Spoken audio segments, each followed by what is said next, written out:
öz ayaqlarınızın üzərində durmağı öyrənin.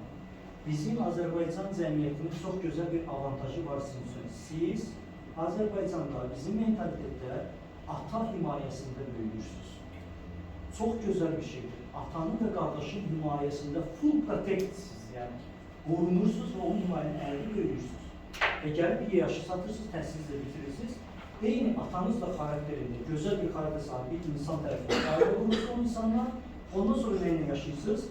Onun himayəsində yaşayabilirsiniz. Bu opsiya var Azərbaycan mentalitəsində. Yəni, Azərbaycan mentalitəsində bir xanım istəsə, ömür boyu işləməyə. Bu normaldır sizə. Kimsə də onun demiş, üçün işləmirsən. Sən istəsən, atanın qoyduğu maddi dəstəyinin təhsilini bitirib, ondan sonra bir normal iş olan bir insanla aile olursa, o işləyir, ailə baxırsan, evdə oturursan, işləmir. Bizim Azərbaycanda bu normaldır. Bu çox güzel avantajdır sizin üçün. Amma mənim sizə tövsiyəm, heç vaxt bu yanılğıya düşməyin.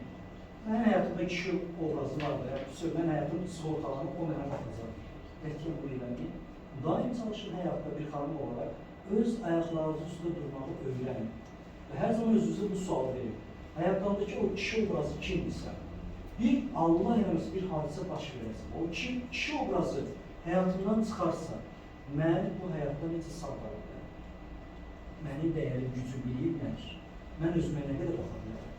O güvənliyim atam belə, Allah eləməsi sabah maşın qəzasına düşürlər, işdə başına bir hadisə düşürlər və ya ana ilə ata ayrıla bilər, ata çıxıb gedərlər. Neysə ola bilər ki, bir gecənin içində sən atasız qala bilərsən. Və ya sən gözəl bir insana ailə həyatın ola bilər. Qəfildən o insan dünyasını dəyişir. Qəfildən o insan şikəst qala bilər, artıq pul qazanmaya bilər.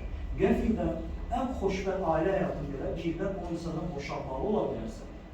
Xəyalən və yola getməmək digər səbəbdən bir anda həyatda tək qala bilərsən. Tək qaldığın anda sən o anda öz ayaqlarının üstündə dura biləcəksən. Bax, bunu özünüzə sual verin, bunun üzərine təhsil alın, bunun üzərine öz çörəyinizi qazanmağa çalışın. Sağlam, öz pulunu qazanırsınız, öz pulunu qazanan sağlam bir kişi ilə ailə qurursan, o da sağlam bir ayaq üstə durur səndə və birlikdə o həyatı yaşayırsınız.